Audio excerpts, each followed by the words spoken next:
this Premier League Week 11 review and futures picks edition of the Premier League Gambling Podcast on the Sports Gambling Podcast Network is brought to you by Underdog. Underdog is hooking up new customers. Play just $5, get $100 in bonus funds when you sign up with the code PLGP.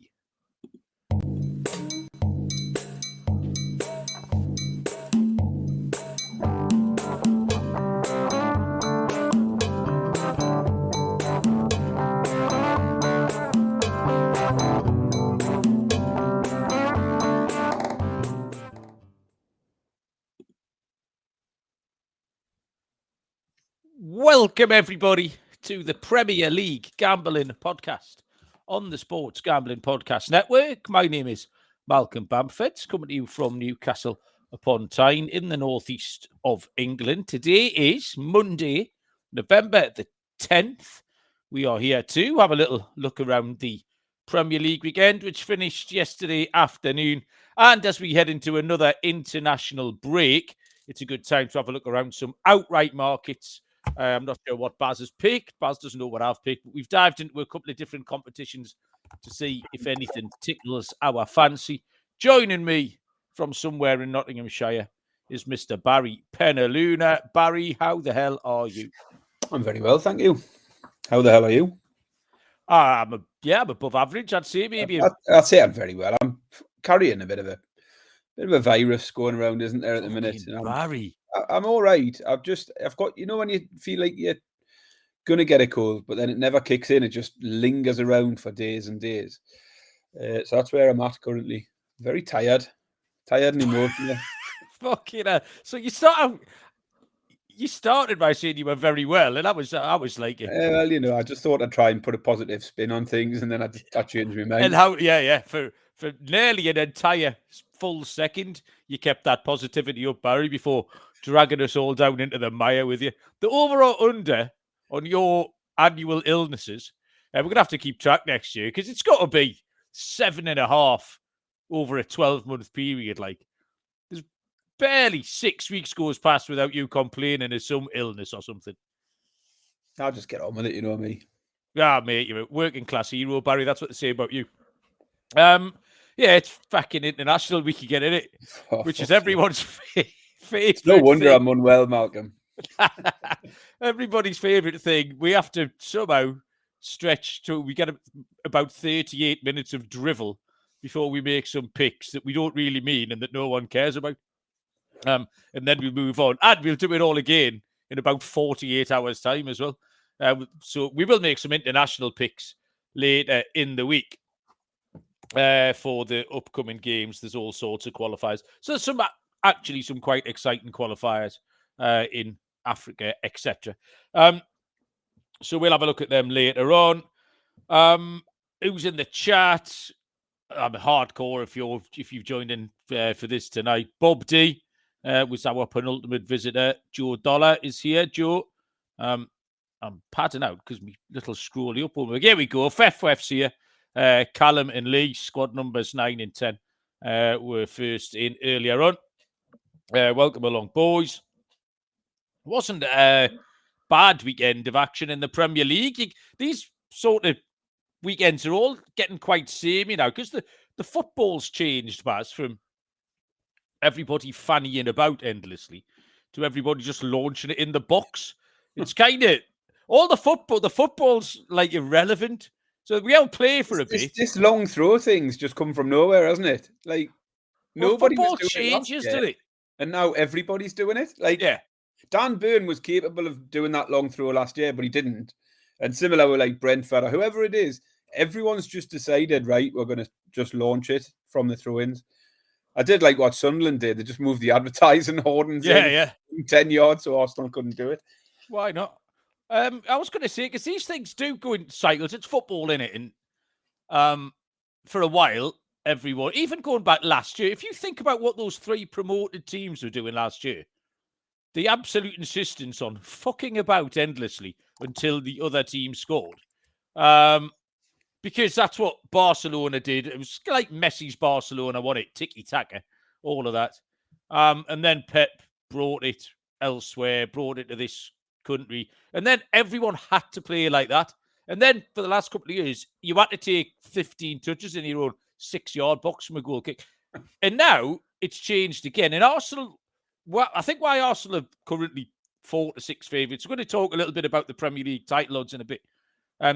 It's because they're at the vanguard of it. They've created this entire identity of that kind of football. And just like Brighton and Bournemouth and those sort of teams try to follow, and all the dog shit teams last year, Leicester City and Southampton and Ipswich, like they all tried to follow Pep, and the coaches all tried to follow that. Now the coaches are all trying to follow this new trend. So Brentford, for example, are like a Arsenal light, like a diet Arsenal, because they all play the same way, and that's just what happens. And then someone will figure out how to stop it. For example, move the advertising boards in, or sign a load of 8-foot players, or build a brick wall 8 inches around the edge of the pitch so they can't launch it.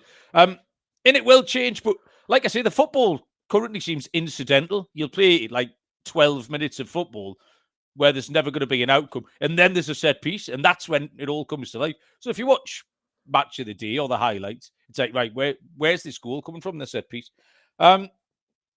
But yeah, it was all right. There was some late drama, wasn't there, in various places? Sunderland, Tottenham. There was some winners and losers. There was some usual VAR silliness, which Callum's already been talking about in the chat. We'll get to that in a little bit, Baz. What were you doing this weekend? You were going somewhere on Saturday. Were you Sheffield again? No, I was. Can't think when I was in Sheffield. No, I was out Thursday. I was at Little Comet, wasn't I? Went to watch a Little Comet. Any good? Chloe in Nottingham. Yeah, it was really good. Had a big crack with them afterwards and stuff. So that was good. And then Saturday, I was at a gig, but it was in Nottingham without the kids. I was saying this is the first gig I've been to all year without Chloe in tow, because she normally will not say no to anything. Let you. But me and Helen went to a gig. We went to see The Enemy. They were absolutely brilliant. I mean, I'd not seen them for about 10 years. But the atmosphere, the energy we put into it was just phenomenal. And they had a great band supporting who I wanted to see as well, a band called the Rosa Docs. So yeah, me and Helen had a bit of a night out, a bit of a drunken night out. But I realised you go into town. I don't go into town very often, other than to go into a music venue, watch a band, and then go home generally. We walked into a couple of bars where we were clearly like 20 years too old. Like everyone looks 14, 15-year-old now when you're out and about. Like, it's ridiculous. We did find an old person's pub to finish off with. If Fefwef's in the chat, he'll know what I'm talking about. We went in a place called the Thurland Arms. Honestly, it's like going in Jackson's on Shields Road, basically. Absolutely, all the old disco lights going, like proper old-fashioned. But yeah, we had a bit of a laugh in there at the end of the night. But yeah, we had a good night out. Very good. Kids football this weekend, Baz, was like being in the Europa Conference League. I think I mentioned that on Thursday. Friday night, away at Bishop Auckland. Picked Bob's mates up at 5:14 p.m. Got back in the house at 10:32 on a fucking Friday night. I mean, is that necessary? 5 hours and 18 minutes out the house for some little kids to have a kickabout. Preposterous. 1-2-1. Got away with it. And then Sunday, Barry, away at Berwick. Berwick, is people don't know. If you're in Canada or America, fucking Google Berwick. Berwick upon Tweed. So they actually played at Berwick Rangers, played at Shieldfield Park. Bob got picked. I didn't go, luckily, because I had a game I was doing, Forest Leeds. He got picked up at 10:15 and got back in the house at 2:49. So that one was only, because that went to penalties. So that one was, 4 hours and 34 minutes. So, yeah, been an epic weekend for him. And Baz, like a young person, me, I have watched my first ever, full series of YouTube, content. So I was actually waiting. The new episode dropped, as the kids would say, Barry, just today. I was actually having to search when the new episode was dropping because I was excited for it. And I've just had to pause it now so I could talk to you for half an hour. What is it you're watching? So are you aware of, or is anyone in the chat aware of, the Internet Invitational Golf? No. No. So, turns out, there's a lot of YouTube golf content creators, a bit like, so Bob watches loads of football stuff, and you've probably seen that. It's kind of like a Soccer AM type thing where they'll be doing certain challenges or skills or visiting certain places. Well, there's a big golf scene apparently in YouTube content creation. Quite a lot of women in skimpy outfits hitting golf shots and stuff. But there's loads of, like Barstool Sports, El Presidente, Dave Portnoy sort of presents it. And they got 48, I think, of the YouTube content creators at this mad course. Looks like it's in Colorado or Utah, all rocks and wild buffaloes roaming about the place. And they've played some sort of insane Ryder Cup format with $1.7 million at stake. And it's been fucking really good. And it's just a bit daft. But I have found myself this afternoon giggling at myself, asking the AI, when's episode 5 of the Internet Invitational dropping? I can see both Barry and everyone in the chat is absolutely riveted by all of this. Someone must know. I want messages of people who've watched the Internet Invitational. There's a little, can you say dwarf, Barry, before we get cancelled? You say little person, don't you? Vertically challenged, is it? He's a little person called Chazzy. He's a fucking machine. He plays like with full-size clubs, and he mashes this thing 300 yards. Like, he's about 2'4". It's absolutely quality. Danny said he absolutely loves the nonsense that gets talked about on the international football content. 13 minutes in, Baz, we've done so far. I reckon we're about 25% of what we have to fill in. So yeah, watch that, Baz. You can catch up on the Internet Invitational. Oh, yeah, I'm looking forward to it, Paige is playing in it, if you're aware of the work of Paige Sporanic. Then that's been very good. Here's Betty with a black, what's that, a bonnet? Yeah, it's a black bonnet. Do your children have hair bonnets? None of them in this house. No, we've got bonnets. Silk bonnets, apparently, keeps your hair nice. I've got one, obviously. You've got, I can see yours. Yeah. Trying to cultivate a regrowth, but it's not working. You can get stuff for that now, but college basketball tips off this week. Make sure to subscribe to the College Experience, catch the daily podcasts, and download the SGPN app for free college basketball picks. Weekend picks in the Prem. I went 5-5, but I finished ahead 11.5 units, which was fine. Because 4 of the 5 winners that I had were odds against, 4+ money winners. And it was all the money line plays for me. I picked 5 money line plays out the 10 games, and 4 of them hit.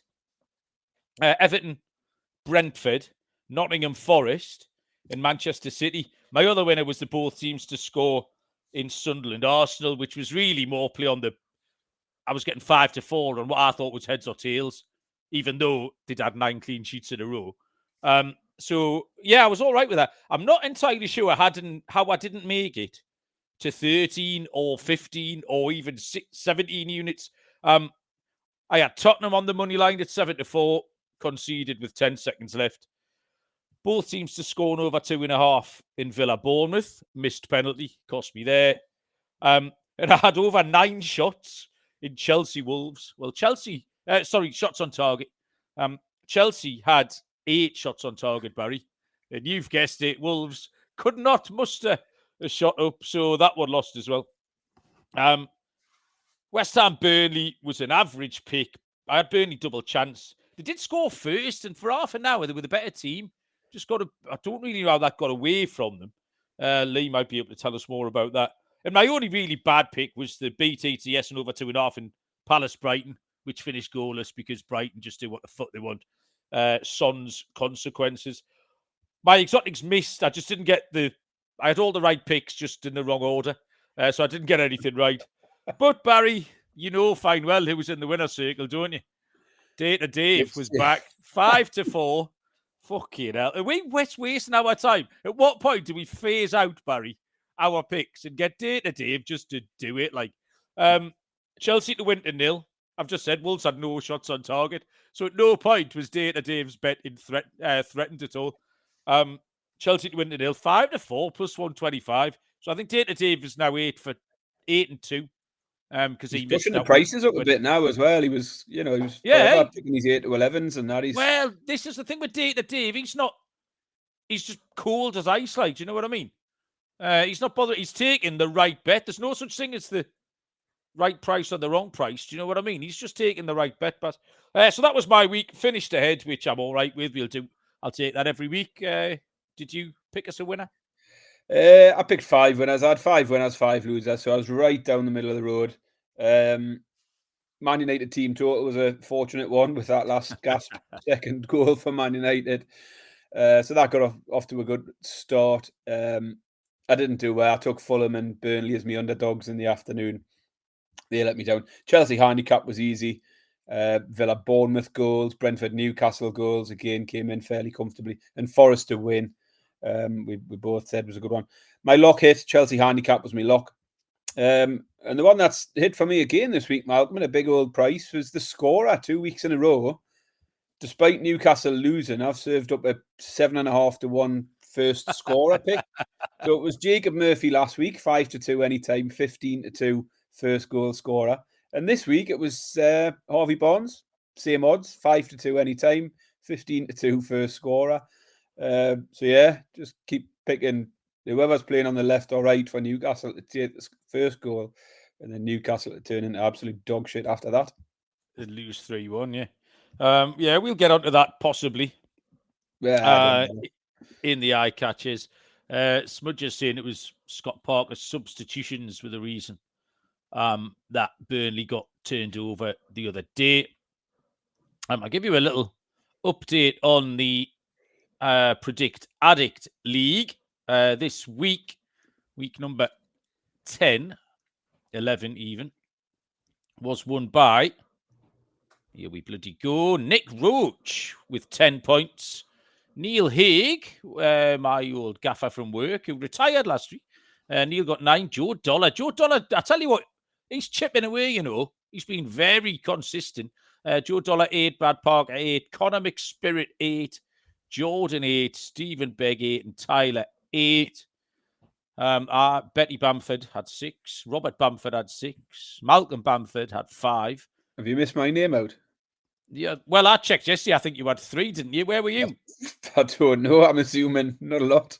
No, I haven't missed your name out. I'm fucking schooling. I'm getting carpal tunnel syndrome trying to find you down the bottom. 3 points, Barry.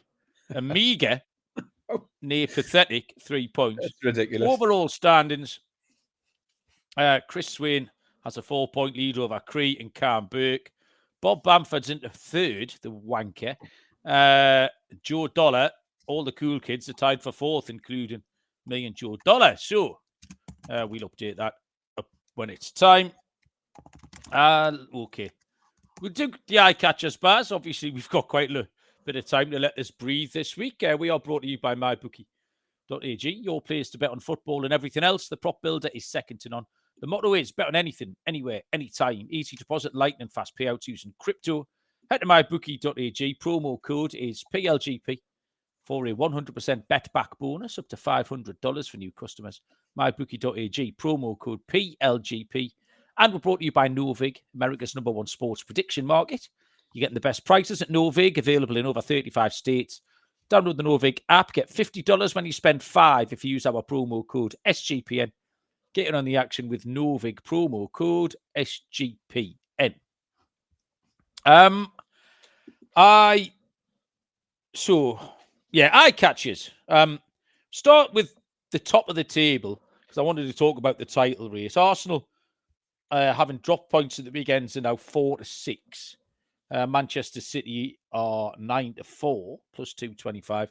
I want to start with the Sunderland Arsenal game because I still wasn't impressed with Arsenal, and I'm not just fucking downplaying anything Sunderland have done because actually it's nothing but impressive. But I'm just still not impressed with Arsenal, and really this game demonstrates why. They just don't do enough again, and they rely far too heavily on this identity they've created. I've said it early in the season. They've got no creativity. They were there. They went 1-0 down. So if it goes off script, they're playing a holding midfielder as centre forward. And then I was like, when I'm watching the match, I'm often like making notes in my head for stuff I'm going to say. And I couldn't believe how dog shit Trossard was. And of course, he went and then thunder twatted that one into the top corner, didn't he? And it might still, because as we just talked about, they've set the trend. So they're at the forefront of this new way of playing. So it might still be enough to win the league. And also, there's not much opposition, unless Manchester City, who got 2 points back this weekend, unless they get really hot. But they even just showed with that defeated Villa a couple of weeks ago that they're a little bit inconsistent. So it might just be enough for Arsenal to win the league. But I'm still not having it, Baz. Like, I thought they were desperate to watch. I thought they were absolutely dog shit. They didn't deserve to win. It looked like they were going to, and then Sunderland equalised. But yeah, I'm just not really buying it, Baz. And yes, everybody, we'll get on to LDU Keto in a minute, you bunch of knobbers. Baz, Sunderland, Arsenal? Yeah, I didn't see it. I was at the gig. I was in Rock City at the time, so I didn't watch the game. But obviously, I haven't seen Sunderland take the lead and had the updates coming through. I was quite happy to see Arsenal get 2-1 ahead, and very surprised to see them blow it at the end. But yeah, I didn't watch the game, and obviously my pick of Arsenal win to 0 was gone very, very quickly. Yeah, fair enough. Yeah, Barry is instigating a pylon on my. If you remember the last international, was it the last international break? I don't think it was. It was. I'm sure it was like the Premier League episode last week where we had loads to talk about. You managed to spend 5 minutes talking about some South American game. I was so convinced. I think it was the biggest handicap of the whole night, despite the fact you had 10 Premier League games to cover. I did a solid 7 minutes on. What was the final outcome on it? The bet was the bet of the century was LDU Quito +2 because they cut a swathe through all the Brazilian teams in the Copa Libertadores and had won the first leg 3-0. And you know, like we say, when you watch Newcastle away, you can tell within 5 minutes. This game kicked off at midnight or 1:30 in the morning, I think. I'm sitting here doing commentary. Within 90 seconds, I just knew they were going to get smashed. Like, Palmeiras were all over them like a fucking rash. The one tight thing that didn't go my way was that Palmeiras got the second goal in like the 49th minute in added time of the first half. If they'd got to half-time at 1-0, I might have just had a squeak. But they went 2-0, 5 minutes in the second. They just absolutely battered them. I sent you a laughing. I think before you'd even gone to bed, I'd sent you Tiger, our Brazilian correspondent. He'd kind of agreed with me a little bit. I messaged him the next morning saying, fucking hell, put myself out on a ledge there. There's a full pylon going on. Yeah, the Ajax pick was just as bad. We keep saying every time we have a really shocking bet, we should have made a list of the worst bets because we've had some absolute fucking howlers. Like, we've had some handicap teams have lost 5 and 6-0 and stuff like that. We like a bit like the tit list. We've got to be easily had of shame, shouldn't we? We absolutely had a Hall of Fame. Fef, I did shout out Trey Hume last week. I don't think you were in the chat for the last. You were in the live last time, so I did comment on your Trey Hume pick. City Liverpool yesterday. Firstly, I'd like to point out that it was very funny. There's no question there. Anyone in their right mind will agree that it was objectively fucking hilarious. And plainly put, Man City were much better than Liverpool. That's it in a nutshell. However, what a dog shit decision to disallow that goal. Fucking hell, it made me laugh. Fuck him. He's fucking right in his eye. I mean, how can that keeper see anything, man? Thing is, though, everyone's saying about the VAR. Why is Andy Robinson standing there and not coming out? You should get out the way. Fucking move. I mean, it took me back. You know exactly what I'm going to say. It took me back to Joe Hart pointing at fucking Johan Gouffran when Czech Dioti's Thunderbolt was disallowed all those years ago, and I still haven't recovered from that. It has spurned more VAR chat, but the linesman gave it. So really... I'm not sure. Obviously, he's in an offside position, and the linesman doesn't put his flag up. There's the discussion there, isn't there, with the ref, where the linesman's obviously saying, well, he's miles offside, but I'm going to let you decide whether he's interfering. And I think the ref says to the linesman, I think he's interfering, put your flag up. So then he puts the flag up. But it wasn't like it went in and he put... Nothing to do with the VAR, is it? That was one of the things... one of the things Slot said afterwards, he said it took 13 seconds for the linesman to put his flag up. And I think it's one of them, isn't it, where they'll be having Van Dijk's off in the corner celebrating and they're talking to each other saying, oh, what do you think? What do you think? And then 10 seconds later, they make that decision. And I suppose they've got to make a decision, haven't they? And then VAR didn't want to overturn it. But yeah, it was their call on the pitch, I think, wasn't it? And VAR just said, yeah, crack on. I'd have been absolutely furious if that had been us. However, it wasn't. And by that point at the weekend, I really needed something to cheer me up. And that was it. Tottenham Man United was worth looking at. They're just both shit. Like, Man United aren't back. Can I make that announcement? Anyone who thought they were, they're not. And I don't know what Tottenham are playing. Thomas Frank, I thought, had a bit more about him. I'm not really sure what's gone on there. But it was like neither team wanted to win, and then Tottenham found themselves accidentally in front, panicked, and thought, oh, shit, I don't know what to do yet. We better let them score. Richarlison's second episode of taking his shirt off to celebrate a winner, only for the other team to equalise, is absolutely top quality. You'd think he would learn, wouldn't you? The second he took that shirt off, I was like, has he ever scored a goal and not been booked for taking his shirt off? I don't know if he has. But yeah, I was in the pub last time when he done it against Liverpool. Because obviously that was even funnier with the Everton connection. The other thing when he takes his shirt off, he's got a massive tattoo with his own face on his back. I think it's him. It's not anyone else, is it? Like, unless he's got a twin brother and it's a homage. But like, oh, look at me. Like, he's a definite oddball, that lad. But I do enjoy him taking his shirt off only for the opposition to equalise while he's still tucking it in on the halfway line. Any further thoughts on Tottenham Man United, Barry? No, as I say, I got very lucky with my pick. But actually, I mean, I'm glad you agree they're both dog shit, because that sort of feeds into one of my picks that's coming up soon. But I'll explain that when we get to it.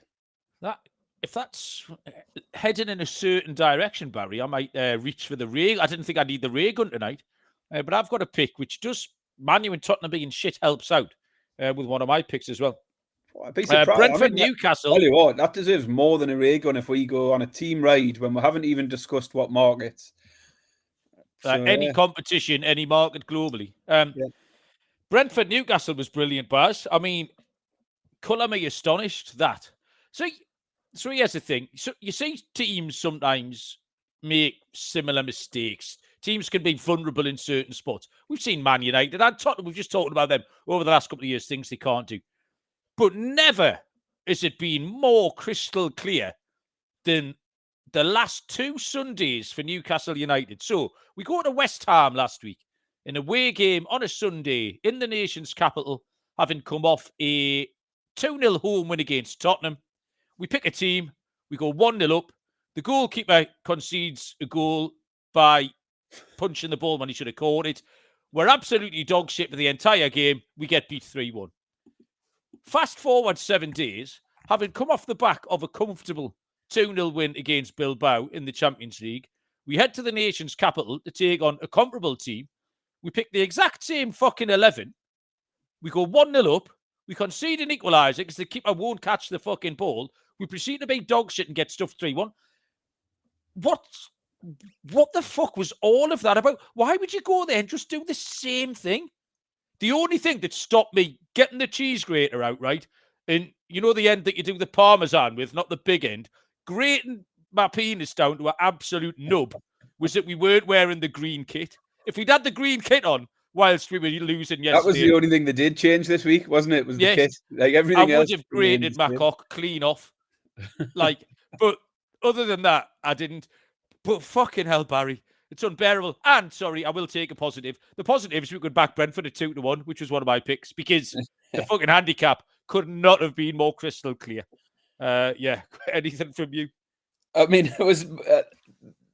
the thing that got me was, I mean, the result and the performance, there was nothing unexpected. It was almost inevitable that was going to happen. You take the lead, and the longer it went on that we didn't get a second goal, you just thought, see what's coming here. The Dan Burn thing was puzzling because I have no idea how he didn't give away a penalty and a red card 10 minutes earlier. And then I've no idea why Eddie Howe leaves him on. Like, I'm sitting there just thinking, he's on a yellow.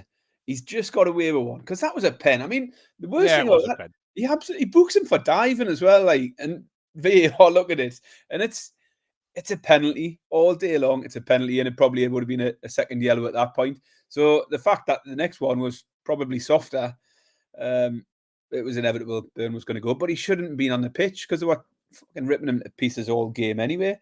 I mean, Eddie Howe came out and said the only reason he was still on the pitch is because we were worried about their long throws and we needed his height. Like, you've got Botman, you've got Chow, you've got Voltemada. There's plenty of the keeper to come and catch the fucker. You've got a big 7-foot keeper there. Like, Burn was, there was no doubt about it. He was going to get caught out again and make a mistake. And sure enough, it happened. As soon as that challenge went in, oh, for fuck's sake, why have we left him on? You've got Lewis Hall sitting there, fucking one of the best left backs in the league, sitting on the bench while Dan Burn gets torn apart. Rubbish. Yeah, I'm not saying I've like given up taking my new job seriously, but I was doing Forest Leeds at the same time. I didn't bother getting my desk out. I sat fucking horizontal in my corner, doing live commentary of Forest Leeds. But then, because it was on multi-screen, wasn't it? So I thought I could do the commentary watching the 4-game multi-screen, which was quite tricky when the Forest Leeds game was up in the corner, about 4 inches by 5 inches. So I'm commentating. I was like, that's probably a throw-in. It's probably Dan and Doy taking it. I can't really see because I'm watching Newcastle. And then I got a message off you about Dan Burn going off. I then got a message off Simmers about Dan Burn going off. After the game, I had a brief look at the socials, and the like first 12 messages. Why hasn't he taken Dan Burn off? He's going to get sent off. So everyone else in the world knew. Yeah. But anyway, we concentrate on the Champions League. Some of the lads were trying to arrange a golf trip, the Worcester lads, for next April. And I had the temerity before committed to check the Champions League semi-final dates, Barry. I'm not committing to a golf trip when I've got a Champions League semi-final to attend. So that's where I am. Wolves, I wanted to mention, because they are dog shit. I just wanted to mention the new manager, Rob Edwards. I don't really get it. He's been at Middlesbrough 2 minutes. He's decided to jump ship to go from Middlesbrough to Wolves. Very similar sized clubs, I would say. Like, almost identical. Like, up and down, sort of yo-yo teams. Sort of teams second or third string in their particular area of the country. I mean, Middlesbrough won a trophy and had European adventures more recently, but very similar sized teams. And I just think that Wolves are 1 to 10 now to go down. So that's minus 1,000 to end up in the same division next season. Assuming Middlesbrough don't get promoted, by the way. Middlesbrough are 6 to 4 to be promoted. Like, there's a much better chance of Middlesbrough being promoted than there is of Wolves surviving. So he had more chance of being a Premier League manager by staying where he was. And like I say, I have some loyalty. Like, he's been there this season. Like, I just don't get it. It doesn't speak particularly highly of the man. I thought it was a bad look for him. So he's got his work cut out. The squad looks a little bit dog shit now. So, yeah, I wasn't hugely keen on that. Like, no, I thought it was bizarre, as I say. Stay at Borough, you might be in the Premier League next year. Go to Wolves, you're definitely not going to be in the Premier League next year, I don't think. Okay. Any more eye catchers for you, Baz? I am out. No, I think that was about it, really. I think you've covered all of the key protagonists. 35 minutes, Baz. We're absolutely smashing the granny out of this. Okay, we'll make some picks. We've had a look at the one that I did want to mention that you didn't bring up when we talked about Liverpool. Liverpool have wrote a letter today. What do you think about that?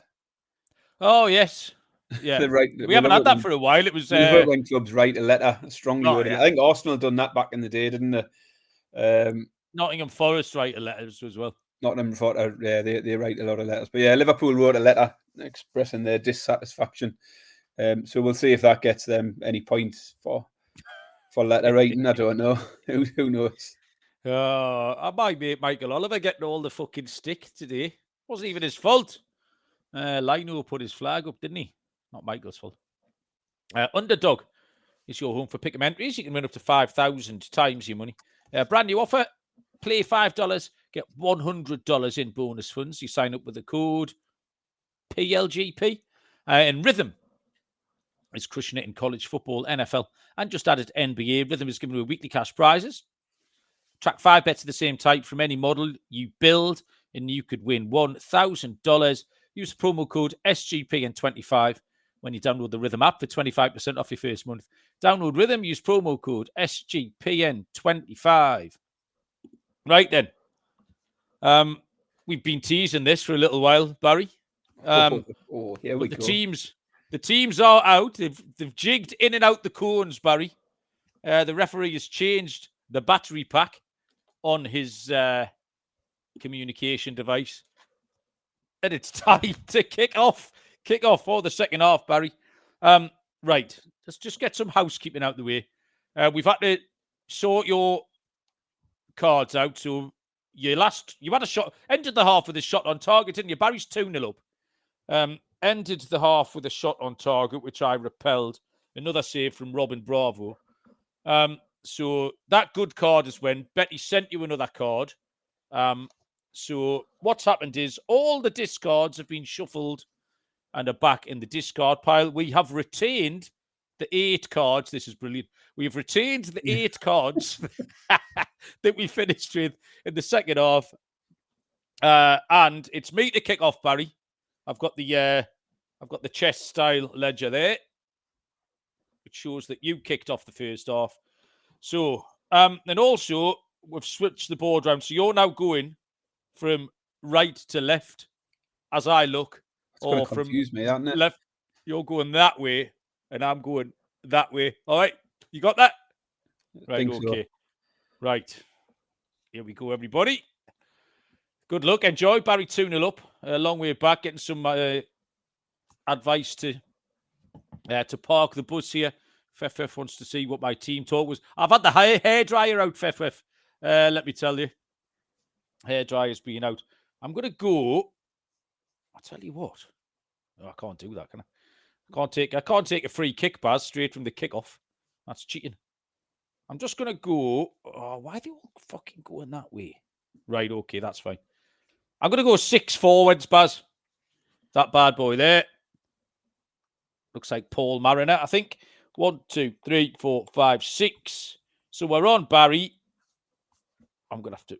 F7. You're off. Right. I need to have a think about this now, don't I? Well, I think so, yeah. What are you going to do? What's your plan? Are you going to keep it tight a bit or what? Are you going to go for the third? I'm going to fucking go for it, like. Oh, yeah. Good. I'm absolutely going to smash the shit up. Right. I'm going to fight. I'm going to take a free. I can take a free kick first and then play the card. Kick, yeah. So I'm going to go free kick, forward 3. Yeah. Diagonal 3 to the left. So going towards goal. Yeah. Yeah. Oh, yeah. So that puts you on A4, just over the halfway line, Barry. And then I'm going to go 4 diagonally right. Fucking hell. It's fucking into me already. Yeah. 4 forward. Oh, so you put it right in the 6-yard box, Baz. Oh, I thought it was going to be a shot on goal. Nah, the ball. Damn. It's the, yeah. Yeah, that's all right. So the ball, for anyone playing along at home, I know most of you are, the ball is in the blue area, and it is in I8. That's I8. Okay, well done. Enjoyed that, Baz. I'll get your 2 cards to you at the next available opportunity. Get rid of it, Danny says. Does he mean the game, or does he mean the ball? Bob came in before, and I had the little board out. I've got a little table next to me with the board. And Bob just came in and went, fucking hell, are you still playing that? which was funny. Bob, I was telling Baz earlier on, Bob, there was chaos at 7:30 this morning. Spilled his cup of coffee on his bed, didn't he?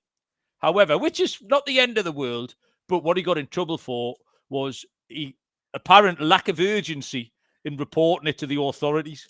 He just continued on with his getting ready for school and then went upstairs and said to the IT department, oh, by the way, ma'am, I've spilt my coffee on my bed. By which case, of course, it's all soaked through. Like most people would have had the common sense to, throw the sheets off and stuff like that. Not Bob brushes his teeth, gets his socks and shoes on and everything, then goes and tells admin. I think spilled. So, yeah, he's been in the doghouse today. What we doing? Picks. Yes. Picks. Fucking hell, 40 minutes it's taken us to get a pick out. Well done. Hey, Barry, this is brilliant. Better than we planned. Right. So, Premier League. You said you got some Premier League stuff. I wanted to focus on Aston Villa, Barry.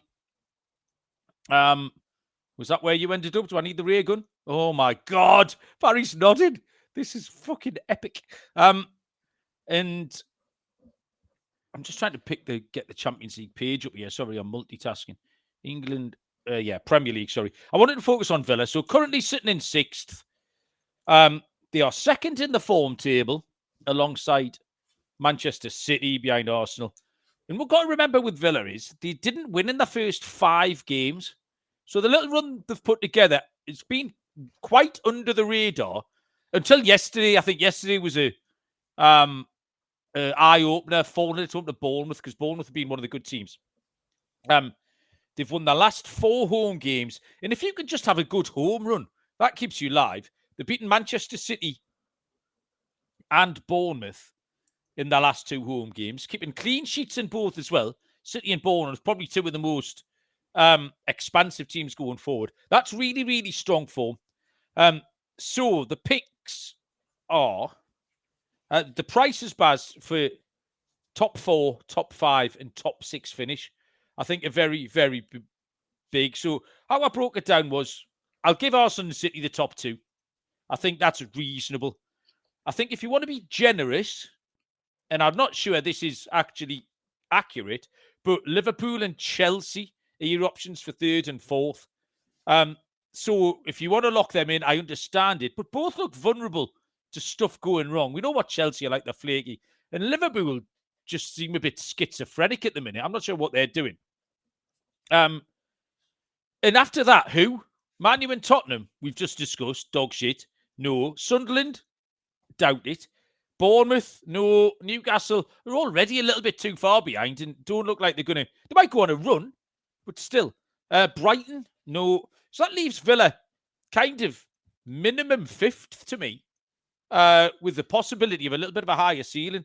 So depending on how brave you are, the fucking prices are massive. Top 6 is 9-4 plus 225. I think it's a huge price. Top 5 is 3-1 and top 4 is 9-1. Even if you wanted to split stakes, like I say, ladder it up, maybe go something like 60, 25 and 15% of a unit on top 4, 5 and 6. But that's where I looked at a ton of competitions, I looked at a ton of markets, and that stood out to me, Bat. Well, yeah, first market I went to was the exact same market, top 5, and then eventually I got to the top 6 market as well. So as you say, top of the table, you've got Arsenal, Man City, Chelsea occupying the top 3. I think it's reasonable to consider those 3 are likely to remain in the top 5. Chelsea certainly aren't nailed for it. Chelsea could drop away, but the other 2 should be nailed on. The expectation, obviously, that Liverpool will come back into the mix. I think that's fair enough. Currently sitting just 1 point outside the top 5. So even if you say those 4 are locked up for the top 4, it leaves you with Sunderland in 4th. I'm fairly happy to rule them out of this. They've exceeded everyone's expectations. Wherever they end up this season, it's probably going to be a good season because they probably won't get relegated now. Top 5, I think, is going to be far too much of a stretch. So then you look at the next 3 in the league. You've got Spurs, Villa, Man United occupying 5th, 6th and 7th. Identical records, 5 wins, 3 draws, 3 losses. But you've mentioned Villa. They've got a terrible start. And the form now just looks so much better. I couldn't believe Man United were evens for this. So I got Man United evens, Villa 7-2, Spurs 5-1. I think Man United are far too short. It's not like they're evens in a 3-horse race as well. It's not necessarily just those 3. One of the other ones you mentioned, Palace, Bournemouth, Brighton, Newcastle, could come into the mix. Evens far too short for Man United. So yeah, the standout for me was Villa. They started the season badly. Recent form saw them climb the table. They've won 5 of the last 6, including good wins over likes of Spurs, City, Bournemouth. Did lose to Liverpool in that recent run. But I just think they're more likely to have more of a consistent sort of run throughout the season than Man United and Spurs. So yeah, I was looking at Villa, Man United, Spurs as the main contenders. 7-2 Villa looked massive for top 5. And then actually, the more I looked at it, I got into the top 6 market, and I thought the 9-4 for top 6 is probably the better of the two. But yeah, same thing. Villa top 5, Villa top 6.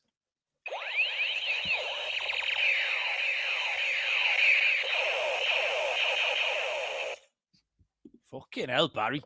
Team ride on that. That almost makes the previous 46 minutes even more of a waste of time that we haven't even managed to give 2 picks out. Fef's made us laugh. Making Barry spend hours, let me tell you. A team of experts here shoveling coal into the machine to keep everything working. And Fef pipes up. Villa are shite. The folk. So Fef's argument is, apart from that they're shite, he's got Man United and Spurs finishing above them. Fuck off, man. The Man United are pony. Absolute fucking cat. So, yeah, there you go. I'll crack on next, Malcolm, because I've got the relegation market in the Premier League. All right, yeah, I'm moving into Europe. You've delved into Europe. I've stayed domestic in all of mine. So, in the relegation market, you said Wolves 1-10. When I was looking on SkyBet, 1-25 on their Wolves. Wow. So 2 points, Wolves, massive favourites to go down. Burnley are next in the betting. They're 3-10, minus 330. Sitting on 10 points. West Ham are also on 10 points. They're 10-11 in the market. So they're the top 3 in the betting. Wolves, Burnley, West Ham. Despite Forest being 1 point worse off than Burnley and West Ham, they are a bigger price. Forest 11-4. Leeds 15-8. Fulham 5-1. Sitting on 11 points. So that covers all of the main contenders. I haven't put Newcastle in there. I think we'll be all right. But we are only 1 point ahead of Fulham and Leeds, to be fair, at this point. The other two, as I say, Wolves, I think, tailed off. I don't see any way back from them. But it does look quite open from there. The other two occupying the bottom 3 at the moment have had a little upturn in form in the last 2 weeks. West Ham have won 2 in a row. Forest with a win and a draw gets them right back in touch with those just above them. I do feel like West Ham will probably have enough. And they're not going to be brilliant. They're going to be in the mix. But I think Nuno will get a tune out of them, certainly enough to keep them safe. I think Fulham will get away from it. They're better than their current form suggests, I think. I'm still not sure about Forest. And I'm not sure about Dyche at Forest. But I think Burnley will struggle. They can't beat anyone of note. They couldn't beat West Ham the other day, who aren't even a decent side. They've won 3 games so far, but they came against Leeds, Wolves and Sunderland. Now, granted, Sunderland are better than we expected, but the wins coming against 2 promoted sides and the team who are rock bottom suggests they'll chip away at it and they'll win a few of those against the teams around them. But ultimately, I think they're probably not going to pick up enough points to be safe. But Burnley are too short to back anyway, 3-10. But Leeds are the team that interests me. Like Burnley, the wins for Leeds are only coming around those bottom end teams. They've beaten West Ham, they've beaten Wolves. That's it. Away from home, form is really poor. But the biggest thing for Leeds is the lack of goals. They've scored only 10 in the 11 games so far, and they've been shut out 5 of those 11 games. And I'm just sitting there thinking, you look at that pool of teams that are in the mix. Have Leeds got more about them than Forest or West Ham? And I'm not so sure. And I think at the prices, I think Leeds look all right. I think Wolves are done. Burnley and Leeds might well be the two that join them. But Burnley around 1-3, and Leeds are sitting at 2. You can get 2-1 Leeds to be relegated. I think Leeds are decent value. They'll be there or thereabouts. So I like Leeds to be relegated 2-1. Yeah, I watched them yesterday. What stymied them was conceding so quickly. They never had a chance to get themselves in the game. They conceded immediately after scoring because they weren't terrible. But then again, it was Nottingham Forest who weren't brilliant either. So, yeah, I don't mind it. They haven't scored many goals, Leeds. But if the home form, though, is lively, they're going to give most teams a good game at home. So I don't mind it, Baz. Fef's trying to get some sort of match bet going with me. I know company policy with bets with listeners is a bottle of spirits, but he doesn't drink. Bootle's joined us in the chat. I don't know if Bootle's being facetious or not. But he says Tottenham will by far finish above all of those teams because who's coming back? Kulusevski. Is that it? I can't tell if he's joking or not. That's how obscure a fucking reference it is. So there you go. Right, I moved across to Europe, Barry, for my picks. Have I read all the adverts out? I have, haven't I? Yeah. And I've got a pick in the Champions League, and I've got a pick in the Europa League. So, Champions League pick, we are halfway through the league phase. 4 out of 8 games played. The table actually looks pretty solid. There's not many teams up there that you'd expect not to be up there. Or Newcastle to make the semi-final, Malcolm? Newcastle to make the semi-finals are given 8-11. That is, I think, the market I'm in is the top 8 finish, Barry. So I know we've got a limited sample of how many points you need to get in there, but last year Villa made it in 8th with 16 points. The Europa League, which was the same format, it was 14 points. So we're looking sort of 14, 15, 16. And the team that caught my eye was Borussia Dortmund.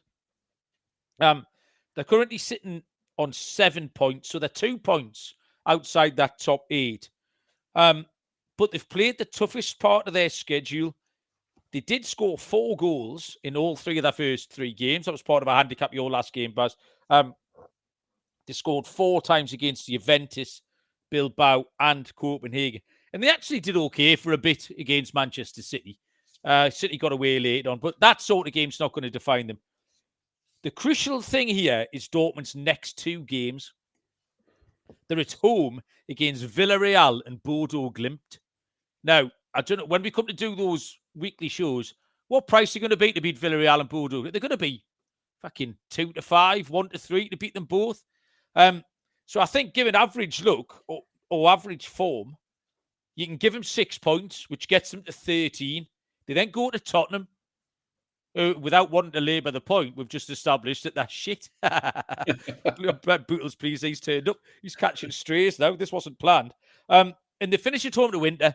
At home, Dortmund give anyone a game. Inter might be done by then. Inter is sitting with 4 wins from 4, I think, at the top of the group. And even if Inter do have something to play for, doesn't mean Dortmund can't pick something off them. So there's definitely 8 or 9 points there for Dortmund, and they're 3-1 to make it into that top 8.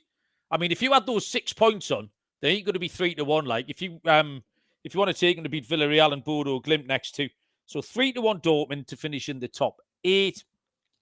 And then finally, I went into the Europa League. There's a lot of value around because it's a bit more even. The teams are all sort of much of a muchness. The first pick I've got now, this pick is it's not a real pick. It is, but I'm not giving it out. This pick is for the richest 2% of our listeners, Barry, because it's a 2-5 shot, minus 250. Yeah. Now, it's obviously not a genuine pick, but it's better interest than the bank. So, as much as we promote responsible gambling, I urge everyone to go get all the money out, sell your house, whatever. And how do we pronounce Midtjylland, Barry? What's the consensus there? That'll do for me. Be all right with Midtjylland. Played 4-1-4, 12 points. Already mentioned 14 points made it in last year. You fucking Barry, this price is obscene, by the way. 14 points last year. They play Roma and Brandbergen away. They play Genk and Zagreb at home. They're fucking in great form. Played 4-1-4. They've scored 11 goals. They've covered the handicap 3 times. They're flying in the Danish league. They're 2-5 to make it into the top 8. You only need 2 points from 4 games. It's Brandbergen and Genk when they've been hammering all sorts of teams. It's an obscene price, like. So, yeah, get yourself on the 2-5. However, I realise that's not necessarily a working man's price. They're 7-1 to win the group, to win the league stage. So they're 2 points in front. I just said a naughty word then. They're 2 points in front of the current favourites, who are Freiburg. Fucking Freiburg. Freiburg have got 2 tricky away trips, Pilsen and Lille to come. 7-1's too big for Midtjylland. They're being underrated because they're not a big name, basically. But my main play in this is a team you actually watched a couple of weeks ago, Barry. I'm going to go with Ferencváros. They're going well, aren't they, in this? I noticed that. I had a look at this competition. Yep. Actually, I didn't come up with a pick. I was surprised at how well they were doing because when I watched them, they were fucking dog shit. Well, the eye test doesn't count. The third in the table, Baz, 10 points. So 5 points definitely gets them in. Maybe 4 gets them in the top 8. They play Rangers at home, who were plumb bottom and dog shit. And Panathinaikos, as discussed last week, Greek teams don't travel, same as the Turks, away at Ajax. So that's the key to them getting in. But they go to Fenerbahce, who aren't brilliant, and they go to Forest. They're 40-1 to finish top of the group. I think that's worth 1/4 point. But 7-4 to get in the top 8. Again, let's say they're on 10 points. 4 or 5 points there for Ferencváros. That's a great price, 7-4. So, Dortmund, I tried to double them up and SkyBet wouldn't let me double them up for some reason. I don't know why. Totally unrelated contingencies. And Midtjylland at 2-5. Barry, sell your Ferrari and get the proceeds on. What's Bootle's trying to suggest here? If Spurs finish above Newcastle, I'll do a Baz and go bald.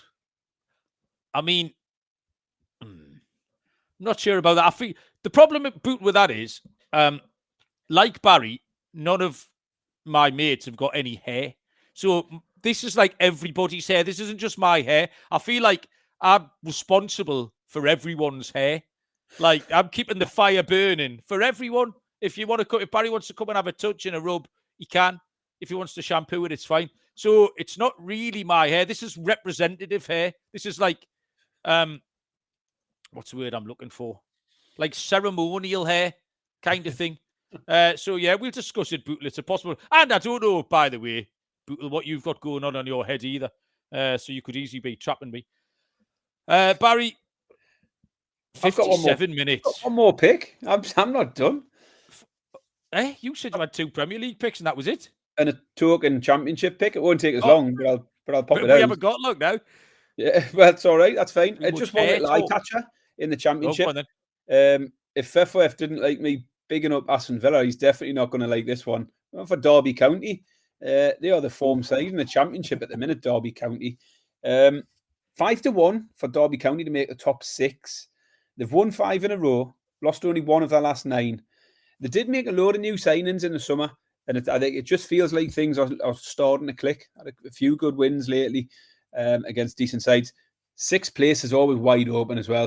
Anyone can make a little run for that. They're only 2 points off it at the moment. Haven't had a really similar to Villa. Really, they didn't have a good start to the season at all, but they've turned things around. 6th place wide open, 2 points off it at the moment. 5-1 for Derby County to finish in the top 6. Just to wind up FF and any other Forest fans that are listening. I think, Barry, this is episode 320. I think this is the most listeners we've antagonised on one show. We got quite a few in. Callum got some early on. Bootle caught a few strays. FF was a man down. I can't remember who else. Joe Dollar, we got him as well. We've taken a few out tonight, Baz. Good effort. Over 4.5 listeners agitated by our antics. And with absolutely nothing to talk about, Barry, we've talked for 59 minutes and 30 seconds, which is in itself quite remarkable. Pride of Britain Award can only be on its way to us. Barry, do you have anything you want to tell the people about before we let them go? I mean, did you have any more lifestyle you want to talk about? I don't think so. I don't. No, done. Nah. Fucking people get sick of listening to me telling you what gigs I'm going to go to every week, don't they? It becomes a bit repetitive now. I'm going to a gig next Monday, Barry, but I'm just going to tease it because it's 2 shows away. So I don't have to tell you about it now, but I'm quite excited. I'm going gigging next Monday night. I think I've still got another 3 before Christmas, maybe 4. Good times. So plenty. I mean, the good news is that we're going to be back inside 48 hours doing this all again, Barry, with international picks. I mean, if Wednesday night, are you available? Should be fine. I love the international stuff. I'll shuffle the calendar around for the international show, obviously, because love it, don't I? My main play of the week takes place on Thursday in Africa. Ooh, so I tell you what, Danny's asking for a Bamboo Boxers update. I'll give you an update on that next episode. I saw a picture of them. Yeah, but there's quality issues. Oh no! Not impressed. Did you say you were going to tell us about that? Are you teasing this story? I'll talk about it next show. Yeah, I've had a little bit of a falling out of love with the quality. So yeah, we'll talk about that next time. We've done an hour here. Bloody hell! Yeah. If you want to find out that the issues, you'll have to wait. If that doesn't bring the people back, Barry, I don't know what will. Incredible. Thank you, Barry. Thank you, everybody else. I can only apologise. But Premier League's back in a couple of weeks. But until then, good luck with whatever you're doing this week. Spend some time with your family. It'll be fine. We'll see you all down the road. Cheers.